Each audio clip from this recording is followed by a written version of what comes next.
ആകാശവാണി. നമസ്കാരം. രാജ്യത്തെ തൊഴിൽ മേഖലയുടെ വളർച്ച എന്ന വിഷയത്തെ ആസ്പദമാക്കി തിരുവനന്തപുരം പ്രാദേശിക വാർത്താ വിഭാഗം തയ്യാറാക്കിയ സ്പോട്ട്ലൈറ്റ് പരിപാടിയിലേക്ക് സ്വാഗതം. തൊഴിൽ വിപണിയിൽ ശക്തമായ മാറ്റത്തിനാണ് ഇന്ത്യ സാക്ഷ്യം വഹിക്കുന്നത്.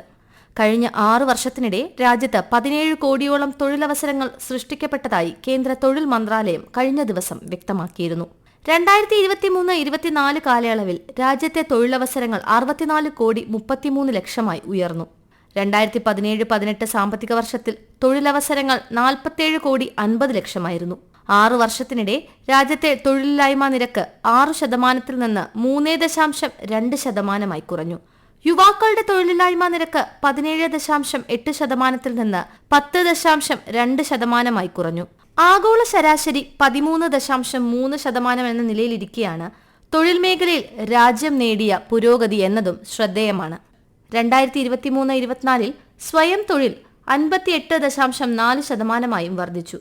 ഇന്ത്യയിൽ ഈ വർഷം കൂടുതൽ തൊഴിലവസരങ്ങൾ സൃഷ്ടിക്കപ്പെടുമെന്നും സ്കിൽ ഇന്ത്യ, റോസ്ഗാർ മേളകൾ, PM വിശ്വകർമ്മ പദ്ധതി, MGNREGA, PM വികസിത് ഭാരത് റോസ്ഗാർ യോജന, ലഖ്പതി ദീദി തുടങ്ങിയ പദ്ധതികൾ ഏറെ ഗുണകരമായതായും മന്ത്രാലയം വ്യക്തമാക്കി.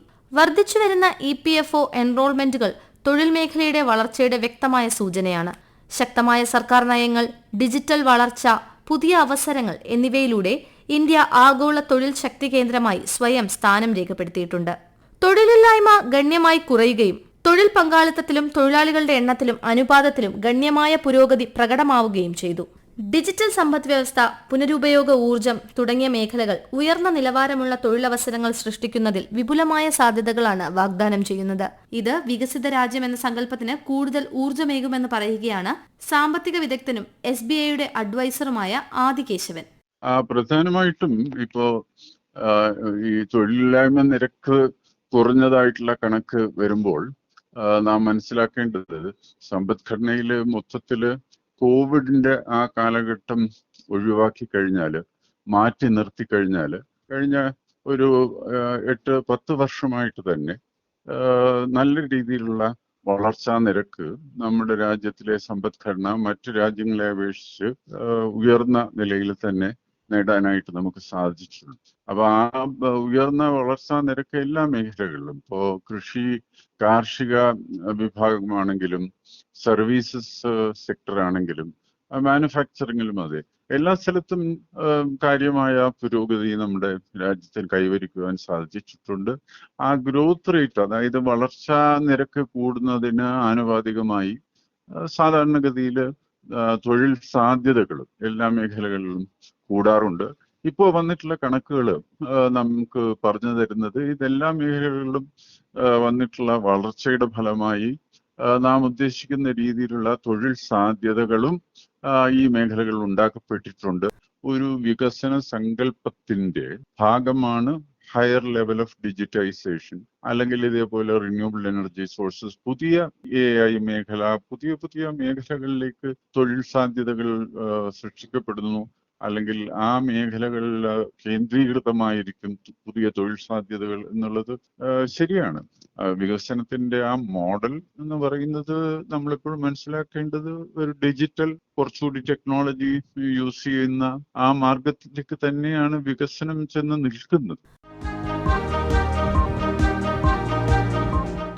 ലോകത്തിലെ 3ാമത്തെ വലിയ സ്റ്റാർട്ടപ്പ് ആവാസ വ്യവസ്ഥയാണ് India. Fintech, edtech, health tech, e-commerce എന്നീ മേഖലകളിലെ ഇന്ത്യൻ സ്റ്റാർട്ടപ്പുകൾ ആഗോളതലത്തിൽ അംഗീകാരം നേടിയിട്ടുണ്ട്. സൊമാറ്റോ, നൈക്ക, ഒല തുടങ്ങിയ കമ്പനികൾ തൊഴിലന്വേഷകരിൽ നിന്ന് തൊഴിൽ സൃഷ്ടാക്കളിലേക്കുള്ള ഇന്ത്യയുടെ മാറ്റത്തെ പ്രതിഫലിപ്പിക്കുന്നു. സ്റ്റാർട്ടപ്പ് മേഖലയിലെ വളർച്ച സാമ്പത്തിക പുരോഗതിയിലേക്കും രാജ്യത്തെ നയിക്കുന്നു. രാജ്യത്ത് ഊർജ്ജസ്വലമായ ഒരു സംരംഭക ആവാസ വ്യവസ്ഥയെ രൂപപ്പെടുത്തുന്നതിൽ സ്റ്റാർട്ടപ്പ് ഇന്ത്യ സംരംഭം നിർണായക പങ്ക് വഹിച്ചിട്ടുണ്ട്. Startup India seed fund scheme, സ്റ്റാർട്ടപ്പുകൾക്കുള്ള ക്രെഡിറ്റ് ഗ്യാരണ്ടി സ്കീം തുടങ്ങിയവ ഇന്ത്യൻ സ്റ്റാർട്ടപ്പ് ആവാസ വ്യവസ്ഥയ്ക്ക് നൽകുന്ന പിന്തുണ വലുതാണ്. ശേഷി വർദ്ധിപ്പിക്കൽ, ആശയവിനിമയം പ്രോത്സാഹിപ്പിക്കൽ, ആവാസ വ്യവസ്ഥയിലെ സഹകരണം സുഗമമാക്കൽ എന്നിവ ലക്ഷ്യമിട്ടുള്ള നിരവധി സംരംഭങ്ങളിലൂടെ സ്റ്റാർട്ടപ്പ് ഇന്ത്യ സംരംഭങ്ങൾക്ക് പിന്തുണ നൽകുന്നു. ഈ ശ്രമങ്ങൾ ഇന്ത്യയിലുടനീളം ഊർജ്ജസ്വലവും എല്ലാവരെയും ഉൾക്കൊള്ളുന്നതുമായ ഒരു സംരംഭക അന്തരീക്ഷത്തിന്റെ വികസനം ഉറപ്പാക്കുന്നു. രാജ്യത്തെ തൊഴിൽ മേഖലയെ പരിപോഷിപ്പിക്കുന്നതിലും തൊഴിലില്ലായ്മ നിരക്ക് കുറയ്ക്കുന്നതിലും സൂക്ഷ്മ ചെറുകിട ഇടത്തരം സംരംഭങ്ങൾ വഹിക്കുന്ന പങ്ക് ചെറുതല്ല. GDP-യിൽ MSME-കളുടെ സംഭാവന 40% കൂടുതലാണ്. ഇന്ത്യയുടെ സാമ്പത്തിക ഭൂപ്രകൃതിയുടെ നട്ടെല്ലാണ് MSME-കൾ. തൊഴിലവസര സൃഷ്ടി, സംരംഭകത്വ പ്രോത്സാഹനം, സാമ്പത്തിക വികസനം എന്നിവയിൽ ഇവ നിർണായകമാണ്. ദശലക്ഷക്കണക്കിന് ആളുകൾക്ക് തൊഴിൽ നൽകുകയും സമഗ്ര വികസനം വളർത്തുകയും ചെയ്യുന്നതിന് മേഖല നിർണായക പങ്ക് വഹിക്കുന്നുണ്ട്.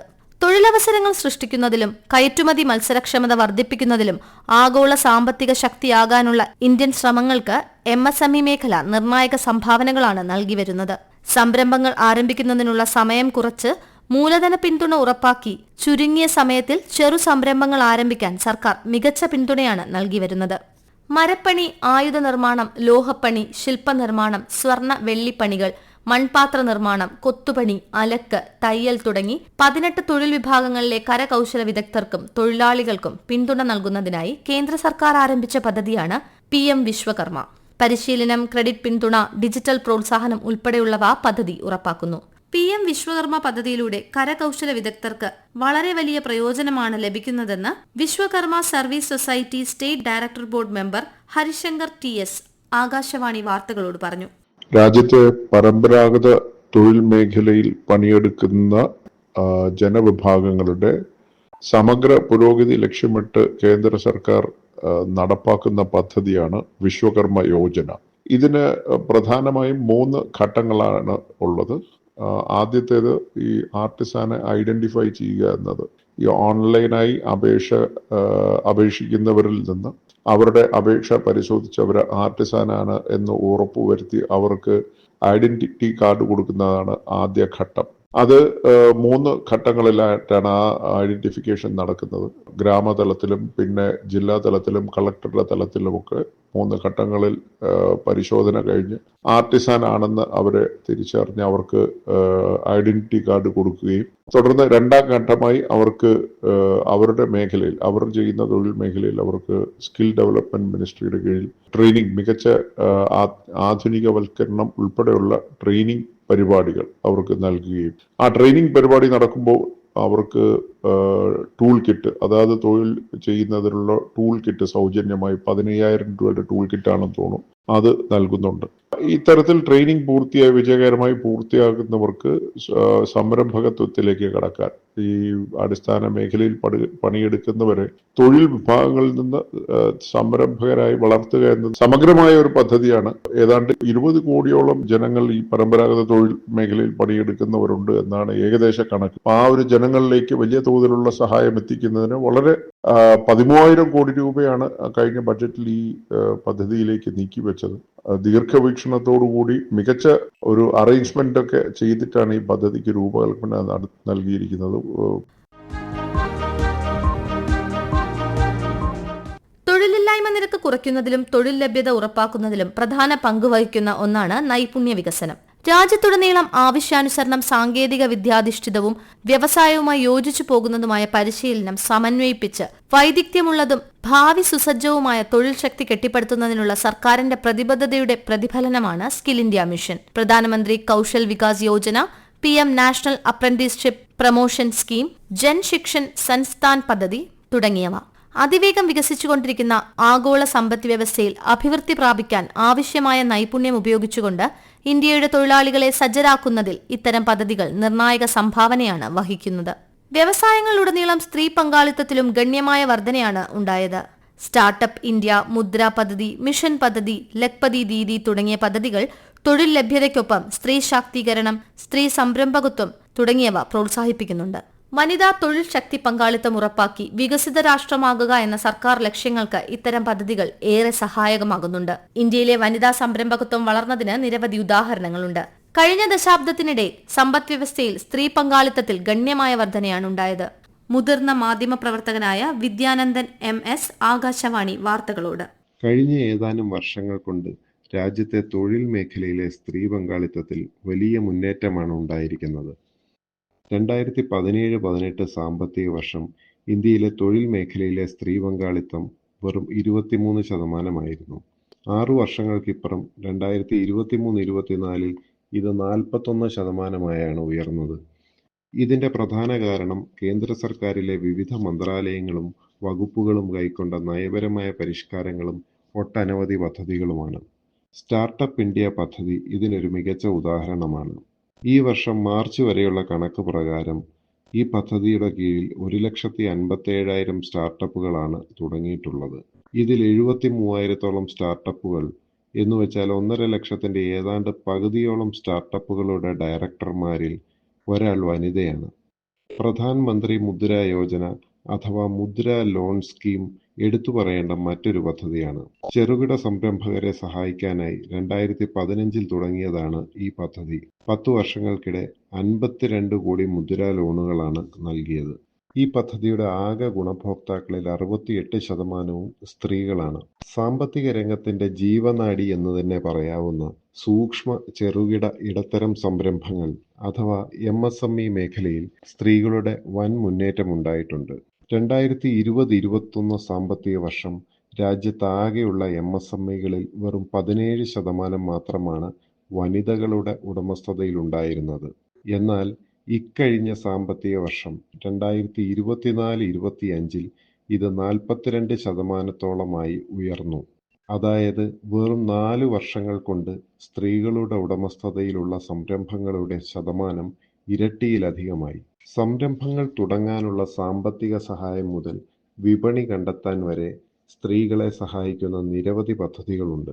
ട്രേഡ് ഫെയറുകളിൽ പങ്കെടുക്കുന്ന വനിതാ സംരംഭകർക്കായി 100% സബ്സിഡി നൽകുന്ന പദ്ധതി ഇതിനൊരു ഉദാഹരണമാണ്. കേന്ദ്ര സർക്കാർ മന്ത്രാലയങ്ങളും വകുപ്പുകളും കേന്ദ്ര പൊതുമേഖലാ സ്ഥാപനങ്ങളും ഒരു വർഷം നടത്തുന്ന ആകെ പർച്ചേസിന്റെ 3% വനിതാ സംരംഭകരുടെ സ്ഥാപനങ്ങളിൽ നിന്നാവണം എന്ന കർശന നിബന്ധനയുണ്ട്. ഇത് ഈ രംഗത്തെ വനിതകൾക്ക് ഏറെ പ്രയോജനപ്പെടുന്നുണ്ട്. തൊഴിൽ മേഖലയിലെ മുന്നേറ്റത്തിന് നേതൃത്വം നൽകുന്നത് സ്ത്രീകളാണെന്നും കഴിഞ്ഞ 7 വർഷത്തിനിടെ 1,56,00,000-ലധികം സ്ത്രീകൾ തൊഴിൽ നേടിയതായും തൊഴിൽ മന്ത്രാലയത്തിന്റെ കണക്കുകൾ വ്യക്തമാക്കുന്നു. വളരുന്ന ഡിജിറ്റൽ സമ്പദ് വ്യവസ്ഥയും പുനരുപയോഗ ഊർജ്ജ മേഖലയും മെച്ചപ്പെട്ട തൊഴിലവസരങ്ങൾ സൃഷ്ടിക്കുന്നതിനുള്ള സാധ്യതകൾ പ്രദാനം ചെയ്യുന്നുണ്ട്. ഈ മേഖലകൾ പ്രത്യേകിച്ച് സ്ത്രീകൾക്ക് അവസരങ്ങൾ തുറക്കുകയും അതുവഴി അവരുടെ സാമ്പത്തിക സ്വാതന്ത്ര്യത്തിലേക്കും ശാക്തീകരണത്തിലേക്കും അവരെ നയിക്കുകയും ചെയ്യുന്നു. ആഗോള തൊഴിൽ ശക്തിയിലേക്ക് സംഭാവന ചെയ്യുന്നവരിൽ നിന്നും ആഗോള തൊഴിൽ ശക്തിയുടെ നട്ടെല്ലായി മാറാൻ രാജ്യത്തെ പ്രാപ്തമാക്കുന്നതിന് വേണ്ടി ധീരമായ പരിഷ്കാരങ്ങളാണ് സർക്കാർ നടപ്പാക്കി വരുന്നത്. ഇന്ത്യയിലെ യുവാക്കളും വളർന്നുവരുന്ന തൊഴിൽ ശക്തിയും മികച്ച തൊഴിൽ കേന്ദ്രമാക്കി രാജ്യത്തെ മാറ്റുകയും രാജ്യത്തിന്റെ വികസന യാത്രയ്ക്ക് കൂടുതൽ ശക്തി പകരുകയും ചെയ്യുന്നു. രാജ്യത്തെ തൊഴിൽ മേഖലയുടെ വളർച്ച എന്ന വിഷയത്തെ ആസ്പദമാക്കി തിരുവനന്തപുരം പ്രാദേശിക വാർത്താ വിഭാഗം തയ്യാറാക്കിയ സ്പോട്ട്ലൈറ്റ് പരിപാടി സമാപിക്കുന്നു. ഏകോപനം ലെമി ജി നായർ. തയ്യാറാക്കിയത് കൃഷ്ണ പ്രകൃതി. അവതരണം പാർവതി വിജയൻ.